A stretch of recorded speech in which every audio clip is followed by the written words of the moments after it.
تو یہ وضاحت میں نے بہرحال آپ کے سامنے کر دیا. بھائی کچھ باتیں اب ہم سیکھتے ہیں.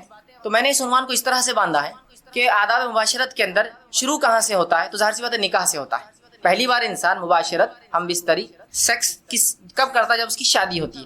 تو میں نے عنوان کو ایسا باندھا کہ شادی کا دن، ٹھیک ہے، شادی کی رات، اور اس کے بعد عام لوگوں کے لیے. ٹھیک، پہلے مخصوص پہلی بار جب انسان یہ عمل کرتا ہے اس کو میں نے لیا. جب ایک بار عمل کے بعد جو بار بار کرتا ہے اس کو سیکنڈ اس میں نے باندھا. تو کچھ حصے میرے عنوان کے شروعاتی ایسے ہوں گے جو صرف میاں بیوی کے لیے مطلب فرسٹ ٹائم نکاح سے متعلق ہے، اور کچھ باتیں ایسی ہوں گی جو پھر کامن ہوں گی. جیسا کہ انسان پہلی بار مباشرت شادی کی بات کرتا ہے، اس کے بعد کامن ہو جاتا ہے، اس کے بعد اس کی بیوی ہے یا بیویاں ہیں ان کے ساتھ رہتا ہے. تو میں نے اسی انداز میں اس کو باندھا. اور اس کے بعد کچھ غلط فہمیاں بھی جو آئیں گی بیچ میں انشاءاللہ ایک عنوان کر کے ایک وضاحت بول کر غلط فہمیوں کا ازالہ کرتا ہوا چلوں گا. جو جس کو کہتے ہیں مطلب سوالات ہوتے ہیں، مس کنسیپشنس ہوتے ہیں، یا جس کو کہیں گے مس نوماز ہوتے ہیں، لوگ مختلف چیزوں کو مختلف نام دے کے مختلف بہانے اور مختلف باتیں کرتے ہیں، تو ان کو میں کلیئریفیکیشن انشاءاللہ عزیز بیچ میں کرتا جاؤں گا. سب سے پہلی چیز، جب انسان نکاح کرے تو اپنی بیوی کے ساتھ الفت اور محبت کا معاملہ رکھے، اور جب اس کا نکاح ہو تو پہلی رات یا جب پہلی بار ملے اس کو کچھ تحفہ یا کچھ کھانے کی چیز دے. یہ سنت سے ثابت ہے، یاد رکھیں. نبی اکرم صلی اللہ علیہ وسلم کے تعلق سے آتا ہے، مسند احمد کی روایت ہے، اور اسماء بنت یزید جو ہے رضی اللہ عنہا اس کی راوی ہے، وہ کہتی ہیں اور فرماتی ہے کہ نبی اکرم صلی اللہ علیہ وسلم کا جب نکاح ہوا تو حضرت عائشہ رضی اللہ عنہا کو میں نے ہی تیار کیا، میں نے ہی آپ کو سجایا، میں نے ہی آپ کو تیار کیا.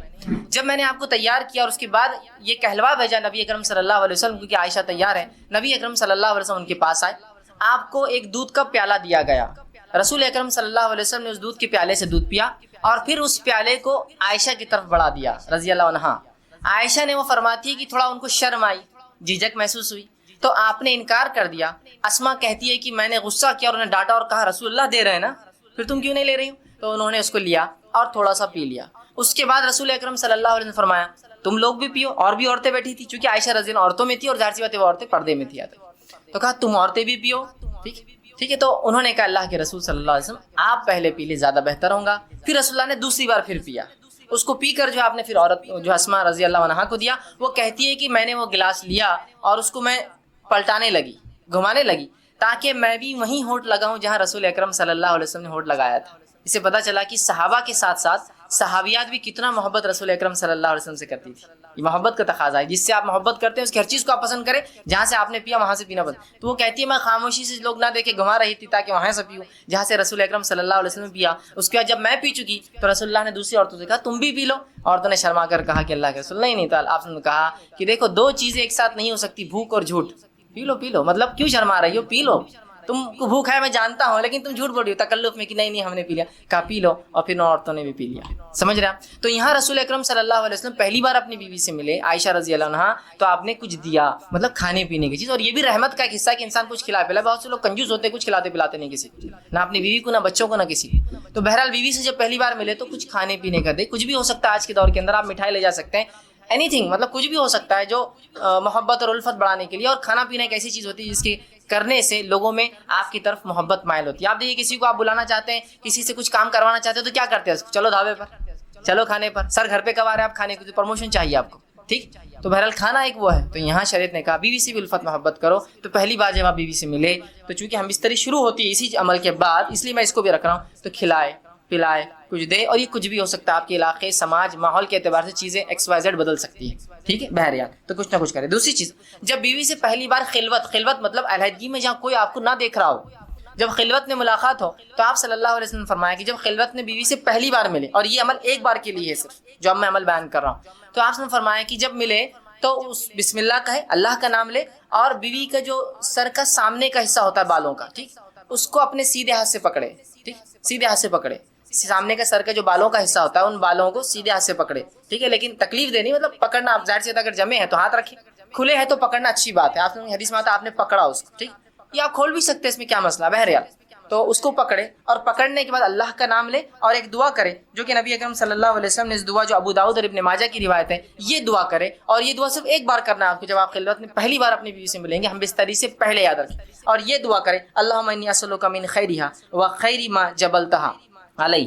اے اللہ میں تجھ سے اس کے خیر کا سوال کرتا ہوں اور جس خیر پر تو نے اسے پیدا کیا اس خیر کا سوال کرتا ہوں. اور پھر فرمایا علیہ واعوذ بک من شرہا وشر ما جبلتہا علی. اور میں پناہ مانگتا ہوں تجھ سے اس کے شر سے اور میں پناہ مانگتا ہوں تجھ سے اس کے شر سے اور اس شر سے جس پر تو نے اس کو پیدا کیا ہے. ٹھیک ہے, تو بہرحال یہ ایک بار دعا کرنا ہے آپ. دیکھیے دعا کتنی دیکھیے اہم اور کتنی اچھی ہے کہ اللہ میں سوال کرتا ہوں تجھ سے اس کی خیر کا, اس خیر کا جس پہ تو نے اسے پیدا کیا ہے, اور اس خیر کا جس پہ پیدا کیا, اور تجھ سے پناہ مانگتا ہوں اس کے شر سے اور جس شر پہ تو نے اس کو پیدا کیا ہے. یہ پہلی بار آپ کریں گے.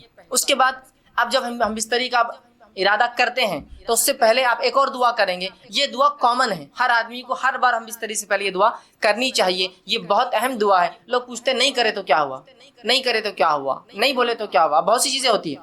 تو میں ہمیشہ سوال کرتا ہوں لوگوں سے, چلیے آپ گاڑی چلاتے ہیں, کار ٹو ویلر چلاتے ہیں, اور ہاں سیٹ نہیں ہوئی تو کیا ہوا, ہارن نہیں ہوا تو کیا ہوا, انڈیکیٹر نہیں چلے تو کیا ہوا, مڈ گارڈ نہیں رہا تو کیا ہوا, ساری گارڈ نہیں رہا تو کیا ہوا, بمپرس نہیں رہے تو کیا ہوا, ہے نا. تو آپ بولتے نہیں اچھی نہیں دکھتی نا گاڑی. مطلب آپ کمپلیشن, دنیا میں ہر چیز کمپلیشن کی طرف چاہتے ہیں, مکمل کی طرف چاہتے ہیں. سنت میں کیوں نہیں چاہتے ہر چیز مکمل کی طرف جائے؟ وہاں نہیں کرے تو مطلب ہر بار نیگیٹو کیوں, پازیٹیو کیوں نہیں کہ کر لوں تو کیا, ہر بار نہیں کرے تو ویسا نہیں کرنا چاہیے. ٹھیک, تو یاد رکھیے یہ دعا پڑھے اور بہت خیر ہے اس دعا کے اندر. ٹھیک, تو آپ صلی اللہ علیہ وسلم جو ہے, معاف کرنا بہرحال وہ دعا سے پہلے ایک چیز میں بھول گیا تھا, وہ یہ کہ جب انسان ہم بستری سے ارادہ کرے تو اس سے پہلے نکاح کی رات جو ہے نماز پڑھنا بھی یاد رکھیے. یہ عمل بھی جو ہے صحابہ سے ملتا ہے, صحابہ سے ملتا ہے. ٹھیک, اس کے تعلق سے ایک روایت آتی ہے کہ میاں بھی اکٹھے نماز پڑھے. ایک جو ہے تابعین فرماتے ہیں, ابھی سعد ان کا نام تھا جو کہ غلام تھے, وہ کہتے ہیں میں نے غلامی کی حالت میں نکاح کیا اور اس کے بعد جو ہے ابو ذر غفاری رضی اللہ عنہ, ٹھیک ہے, اس کے بعد وہ کہتے ہیں کہ عبداللہ ابن مسعود اور حذیفہ بن یمان رضی اللہ عنہم کو دعوت دی. یہ صحابہ کو دعوت دی بڑے بڑے.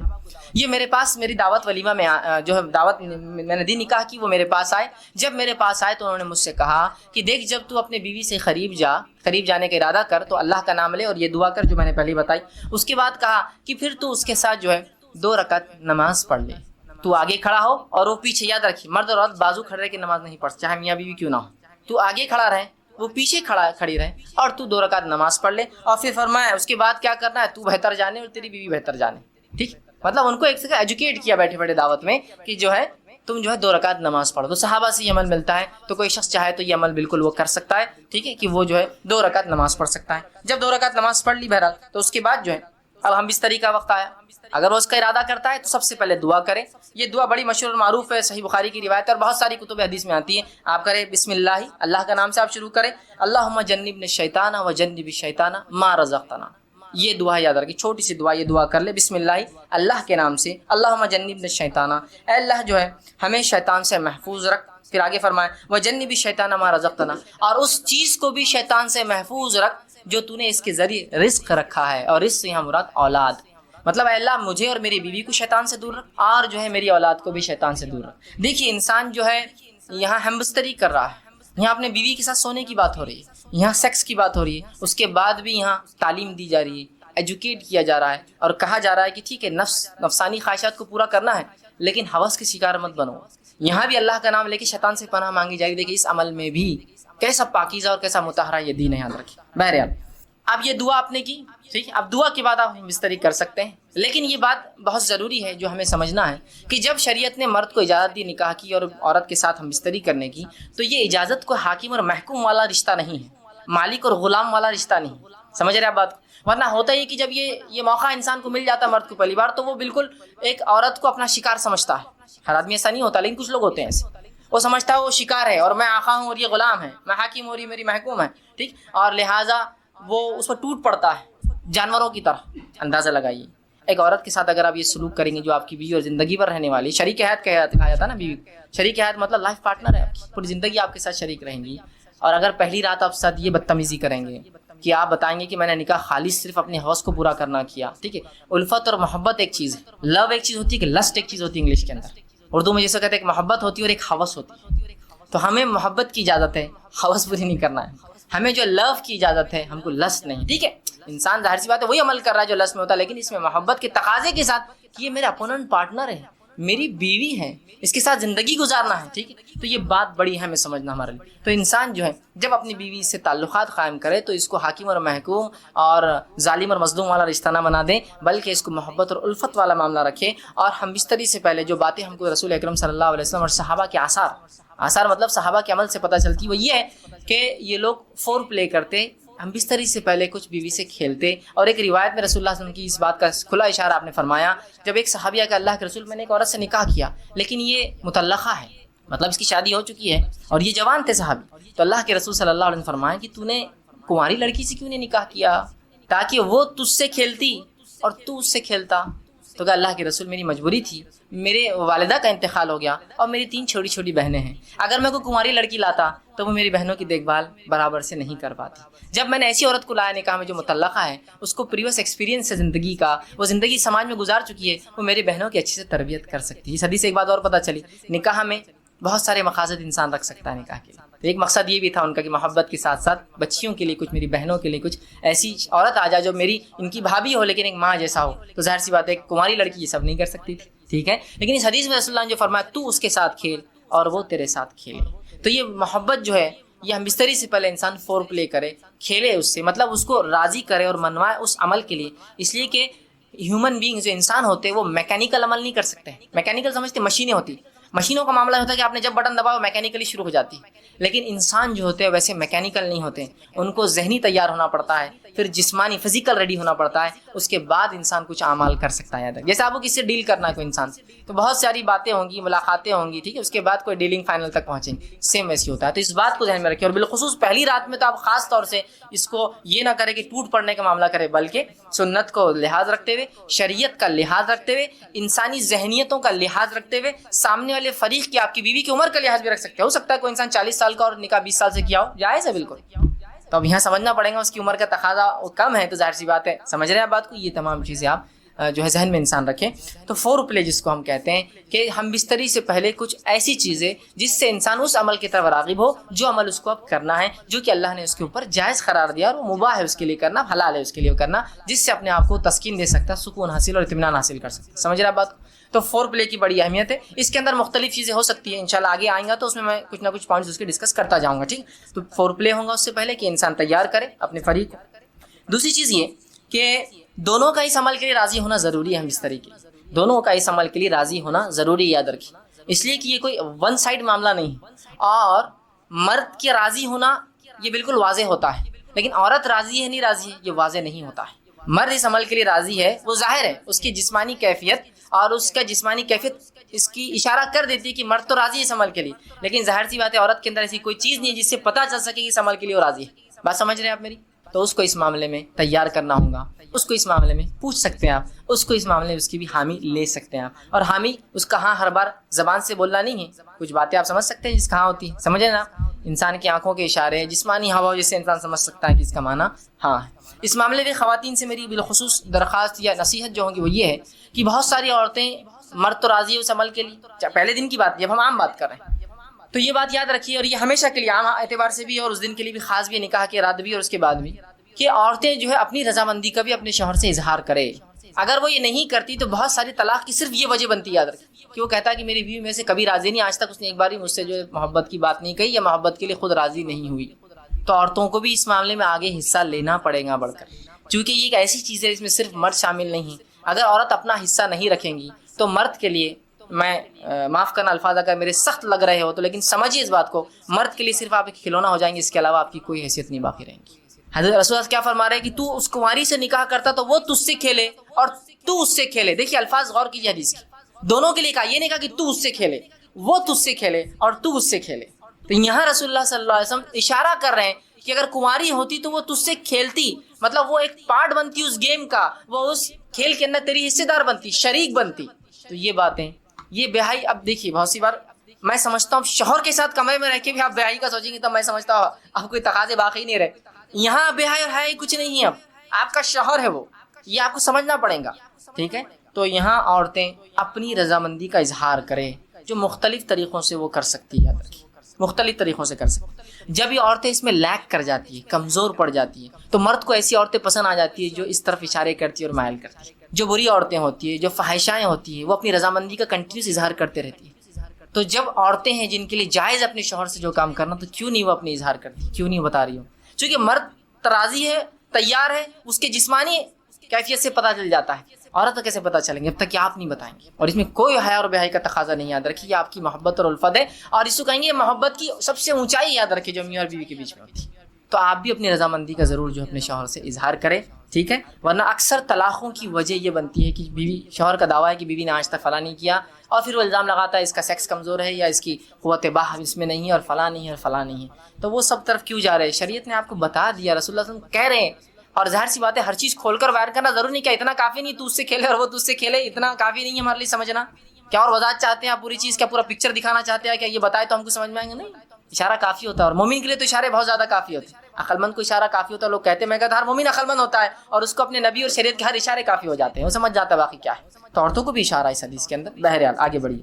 اب انسان جو ہے جمع کیسے کرے، یہ تو پہلے کا ہوا، اور کچھ باتیں نکاح کے لیے خاص اور کچھ عام تھی. اب نکاح کی رات بھی ہو سکتی ہے اس میں انوالو، اور ادر زندگی کا اور حصہ جہاں میاں بیوی ہم بستری کرنا چاہتے. اب جمع کیسے کرے؟ جمع سے مراد، جب میں الفاظ کہہ رہا ہوں تو شرمگاہ کا جمع ہونا اور ملنا اس سے مراد ہے، میرا یاد رکھیں، ٹھیک ہے؟ کہ انسان سے اب جمع کیسے کرے، اس کے تعلق سے بہت ساری غلط فہمیاں ہوتی ہیں. انشاءاللہ آج اس کے ازالے کرنے کی کوشش کروں گا.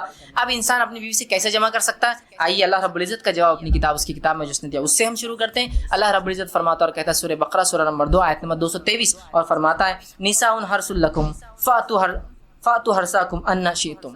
کہ اللہ فرماتا اور کہتا ہے تمہاری عورتیں تمہارے لیے کھیتیاں ہیں، اور تم جس طرح سے چاہو اپنی کھیتیوں میں آؤ تاکہ اس سے فصلیں نکلے. تو تمہاری بیویاں تمہاری اولادوں کی پیدا ہونے کی وجہ ہے نا، اس کے بغیر کیسا ہوں؟ تو تم جو ہے اللہ رب العزت فرما رہا ہے کہ تم جو ہے پھر جہاں سے چاہو وہاں سے اپنے بیویوں میں داخل ہو، ٹھیک. اب اس کے تعلق سے کیا واقعہ آتا ہے، اس کے شائن نزول میں رکھ دیتا ہوں، تو وہ پہلی بات بالکل انشاءاللہ جو آیت ہے وہ واضح ہو جائیں گے، کلیئر ہو جائیں گے. آئیے جو ہے صحیح بخاری کی روایت ہے، جابر رضی اللہ عنہ فرماتے اور کہتے ہیں یہودی جو ہے یہ بات کہا کرتے تھے کہ آدمی اگر اپنی بیوی سے شرمگاہ میں اگلے حصے میں جہاں سے اولاد پیدا ہوتی ہے، ٹھیک ہے، وہاں اگر ہم بستری پیچھے سے کھڑے رہ کر کرے، پیچھے ہو کر کرے بیوی کے، سمجھ رہے آپ بات کو، کہ اپنے بیوی سے صحیح جگہ مطلب شرمگاہ کا اگلا حصہ اس میں ہم بستری کرتا ہے جہاں سے اولاد پیدا ہوتی ہے، لیکن پیچھے سے کھڑے رہ کر کرتا ہے تو اس سے اولاد بھینگی پیدا ہوتی ہے. مطلب آنکھیں اس کی سکوئن جس کو کہتے ہیں، مطلب آنکھ ڈھلتی ہوئی یا دونوں آنکھ ڈھلتی ہوئی ہوتی ہے، بھانگا جس کو عام زبان میں کہتے ہیں، ٹھیک، یہ بھینگا جس کو بولتے ہیں، تو ویسا پیدا ہوتا ہے. جب یہ بات صحابہ تک پہنچی تو صحابہ نے رسول اللہ سوال کیا، اللہ کے رسول یہودی کہتے ہیں کہ ایسا اگر کرنے سے بچہ بھینگا پیدا ہوتا ہے، سکوئنٹ ہوتی ہے اس کی آنکھیں، ڈھلتی ہوئی ہوتی ہے، خراب ہوتی ہے، دونوں بیچ میں آ جاتی ہے. تو آپ صلی اللہ علیہ وسلم نے اس کے جواب میں اللہ رب العزت نے یہ آیت نازل کی. جب یہ آیت نازل ہوئی تو آپ نے فرمایا اور کہا آگے سے یا پیچھے سے مگر مقام پیدائش میں. آپ نے کیا کہا؟ آگے سے یا پیچھے سے لیکن مقام پیدائش میں. سمجھ رہے آپ؟ مطلب جہاں سے اولاد پیدا ہوتی ہے وہیں انسان کر سکتا ہے، اس کے علاوہ کرنا حرام ہے. انشاءاللہ اس کی تفصیلات آگے رکھوں گا کیا حرام ہے اس معاملے میں، ٹھیک ہے. تو چاہے انسان آگے سے ہو پیچھے سے ہو لیکن مقام پیدائش میں. آئیے دوسری روایت، عبداللہ ابن عباس رضی اللہ عنہ فرماتے ہیں، یہ ابو داؤد کی روایت، آپ نے فرمایا تھوڑی طویل روایت ہے لیکن بہت ساری باتیں علم کی اس میں آ رہی ہے اس روایت کے اندر، بالخصوص اس مسئلے کے تعلق سے. وہ کہتے ہیں مدینہ میں انصار جو ہے یہودیوں کی اتباع کرتے تھے، کیونکہ انصار تو مشرک تھے، ان کے پاس کوئی عقیدہ نہیں تھا، یہ تو لیکن اہل کتاب کو یہ بڑا اونچا سمجھتے چونکہ وہ کتاب کے حامل لوگ تھے، تو ہر چیز میں وہ یہودیوں کو فالو کرتے. حتیٰ کہ یہودی اپنے بیویوں کو چت لٹاتے، مطلب چہرہ اوپر اور عورت لیٹی ہے اور اس کے بعد ہم بستری کرتے، تاکہ اس سے کیا ہوتا ہے سطر کے لیے بھی اچھا ہے. انسان جب مرد لیٹ جاتا ہے عورت پہ تو پوری ڈھک بھی جاتی ہے، تو طہارت کے لیے بھی اچھا ہوتا ہے اور سطر پوشی کے لیے بھی خامہ کا زیادہ سطر کھلتا نہیں ہے، اچھا ہوتا ہے. تو یہودی صرف اس پوزیشن کو، اس طریقے کو حلال مانتے تھے. چونکہ انصار رسول اللہ صلی اللہ علیہ وسلم کے آنے سے پہلے، اسلام سے پہلے ان کو دیکھتے تھے، ان کو فالو کرتے تھے، اس معاملے میں بھی یہودیوں کو فالو کرتے تھے کہ نہیں یہودی بول رہے تھے اہل کتاب ہے، ان کے پاس ایک دین دھرم تھا جو اللہ کی طرف سے آیا، تو لہٰذا ان کو فالو کرنا چاہیے، تو اس معاملے میں ان کی بھی اتباع کرتے تھے. عبداللہ ابن عباس رضی اللہ عنہ فرماتے ہیں لیکن ہم جو مہاجر تھے، ہم مکے والے لوگ، مکے کے جو لوگ تھے وہ مختلف قسم سے اپنے بیویوں سے تعلقات قائم کرتے، آگے سے پیچھے سے لٹا کر ہاتھوں پہ ان کو کھڑے کر کے مختلف چیزوں سے، اور جنس کی جو ہے ہم بستری کی لذتیں اٹھایا کرتے تھے. لیکن جب مہاجر مدینہ پہنچے اور انصاریوں سے نکاح شروع کیا، اور جب ایک مہاجر نے ایک انصاری عورت سے نکاح کیا، اور نکاح کرنے کے بعد جیسا ان کا طریقہ تھا کہ وہ مختلف انداز سے، مختلف طریقوں سے صحیح جگہ میں بستری کرتے، مطلب شرمگاہ میں اگلے حصے میں کرتے. جب اس نے ڈیمانڈ کیا اس شخص نے، تو اس انصاریہ نے کہا ہم تو صرف ایک طریقہ اپناتے. اس عورت نے، وہ بھی صحابیہ تھی، وہ ہے چت لیٹنا اور تم اوپر سے رہو. اس نے کہا ایسا کیوں؟ ہم تو مختلف چیزیں کرتے ہیں، جس کو عام زبان میں بہرحال آسن کہتے ہیں، لوگ بہرحال سمجھتے ہیں آسن کہتے ہیں، اس کو شاید سنسکرت کا لفظ ہے، یہ ہندی کا لفظ ہے. بہرحال تو ہم تو مختلف کرتے ہیں. تو انہوں نے کہا نہیں میں تو یہ کرنے نہیں دوں گی. جھگڑا بڑھ گیا. اس نے کہا میں تو ایسے ہی کروں گا، اس نے کہا ہمارے پاس یہ طریقہ نہیں. اور بات رسول اکرم صلی اللہ علیہ وسلم پہنچ گئی، اور پھر یہ آیت نازل ہو گئی تمہاری بیویاں تمہاری کھیتی ہے، تم جہاں سے چاہو. مطلب جو مہاجر کر رہے تھے صحیح کر رہے تھے. مختلف پوزیشنز ہو سکتے ہیں لیکن اگلے حصے میں صرف پیدائش کے حصے میں انسان کر سکتا ہے. تو یہ روایت میں بہرحال بہت ساری باتیں آ گئی اور بہت ساری بھی تو باتوں کا جواز ہمیں مل گیا ہے. آگے آئیے. اب اس معاملے میں جو ہے انسان جمع جو کرے, ہم بستری کرے تو لیٹ کر سکتا ہے. لیٹنے میں جتنی پوزیشنز ہو سکتی ہے وہ استعمال کر سکتا ہے. شرط ایک ہی ہے, وہاں انسان اپنی شرمگاہ کو داخل کرے عورت کی شرمگاہ میں جہاں سے اولاد پیدا ہوتی ہے. ٹھیک ہے, وہی ایک جگہ ہے. دوسرا بیٹھ کر سکتا ہے, جتنی پوزیشنز ہو سکتی ہے اس کے لیے. شریعت نے اس سے کوئی ممانعت کا اظہار نہیں کیا, لیکن سب سے بہترین پوزیشن اولاد کی پیدائش میں اور اس میں سازگار ہونے میں وہی ہے جو عورت کو لٹا کر کرے, اس لیے کہ اس میں سیدھا مرد کی شرمگاہ اوپر سے ہوتی ہے اور اولاد کی پیدائش کے چانسز زیادہ ہوتے ہیں اس معاملے. بہرحال ٹھیک. اس کے بعد بیٹھ کر جتنے طریقے ہو سکتے ہیں, جتنی پوزیشنز ہو سکتی ہے, جس میں جو بتا رہا ہوں بات آپ سمجھ رہے ہیں کہ شرمگاہ مرد کی عورت سے ملے اور سامنے کے حصے میں آپ کے لیے جائز ہے. اسی طرح کھڑے رہ کر جو کچھ ہو سکتا ہے, اس میں کوئی ممانعت نہیں ہے. کراہت ہو سکتی ہے, ناپسندگی ہو سکتی ہے, لیکن ممانعت کسی میں بھی نہیں, حرمت کسی میں بھی نہیں. بیٹھ کر, لیٹ کر, کھڑے رہ کر کچھ بھی ہو سکتا ہے. ابھی بات کا ازالہ میں کر تو بہت سے لوگوں نے عجیب عجیب باتیں لکھ دی, اللہ ان پر رحم کرے, جس کی وجہ سے امت کو خامخواہ ایسی مشکلات اور تکلیفوں میں ڈالا جو شریعت نے نہیں دی. کہ کھڑے رہ کر کرے تو اولاد لنگڑی پیدا ہوتی ہے, بیٹھ کر کرے تو اولاد فلاں پیدا ہوتی ہے, پیچھے سے کرے. آج بھی میں کہہ رہا ہوں کہ اگر کوئی لڑکا بہنگا آ جاتا ہے جس کی آنکھیں اسکوئنٹ ہو, اس کی آنکھیں برابر نہ ہو, تو عورتیں اس کو دھکا دے کے ہستی مجلس کہ لباس کا یاد رکھیے. یہ معاملہ کچھ باتیں مخصوص مردوں کے بارے میں تو میں کہہ دوں گا مردوں کے بارے میں, کچھ باتیں مخصوص عورتوں کے بارے میں تو کہہ دوں گا عورتوں کے بارے میں. تو یہ مخصوص بات مردوں کے بارے میں, اس میں لیکن عورتوں کو بھی علم ہے, وہ اس لیے کہ ان کو اپنے مرد بچوں کو یہ کام کروانا ہے. ظاہر سی بات ہے, ان کے لیے علم تو سب کے لیے. تو یاد ہے کہ لباس کو یاد رکھیے اپنے ٹخنوں سے نیچے پہننا.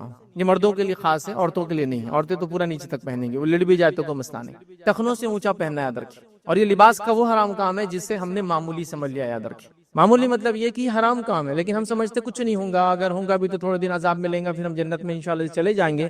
لیکن جو اسبال کرتا ہے, اسبال مطلب ٹخنوں سے نیچے پینٹ, پیجامہ, لنگی, پتلون, سوپ کو لٹکانا, اس کو بولتے اسبال. اور کرنے والے کو بولتے عربی مسبل, کرنے والا, مسبل. ٹھیک ہے, تو جیسا صلاح نماز, مسلی نماز پڑھنے والا, تو جو اسبال مسبل جو اسبال کرنے والا ہے. تو اس کے تعلق سے اللہ کے رسول صلی اللہ علیہ وسلم نے بہت سخت وعید کی, مطلب کوئی عام وعید نہیں کی کہ چل جاتا ہے بلکہ. آئیے نبی اکرم صلی اللہ علیہ وسلم لباس کے اس مسئلے کے بارے میں کیا فرماتے ہیں, اور کہتے ہیں, صحیح مسلم کی روایت ہے, اللہ کے رسول صلی اللہ علیہ وسلم فرماتے ہیں, کہتے ہیں 3 آدمیوں سے اللہ تعالیٰ قیامت کے دن ہم کلام نہ ہوں گا, بات نہیں کریں گا.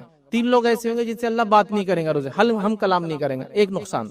پھر فرمایا نہ ان کی طرف نظر رحمت سے کبھی دیکھیں گا. دوسرا نقصان, ان پہ نظر رحمت نہیں دوڑائیں گا, اور نظر رحمت جس پہ نہیں ہوں گی وہ جنت میں نہیں جا سکتا. یہ بات بالکل طے ہے. تو نظر رحمت نہیں دوڑائیں گا, دوسرا مسئلہ. تیسرا آپ نے فرمایا, اور نہ ہی انہیں گناہ سے پاک کریں گا, چونکہ نظر رحمت نہیں ڈالیں گا تو گناہ سے پاک, نہ ہی انہیں گناہ سے پاک کریں گا. پھر آگے فرمایا پاک کریں گا, بلکہ ان کے لیے دردناک عذاب ہوں گا. اور وہ لوگ ہیں, 3 ہے ہمارا معاملہ, صرف ایک سے ہم دیکھیں گے آج انشاءاللہ. 3 لوگ ہوئے, اپنے تہبند کو ٹخنوں سے نیچے لٹکانے والا. دوسرا فرمایا جو ہے چیز دے کر احسان جتلانے والا, مطلب صدقات خیرات کرے اور احسان جتلائے. اور تیسرا فرمایا یاد رکھیں, جھوٹی قسم کھا کر مال کو بیچنے والا. یہ ہم دیکھ چکے پہلے. آج ہمارا مسئلہ ہے اسبال, مسبل, ٹخنوں سے نیچے لٹکانے والا.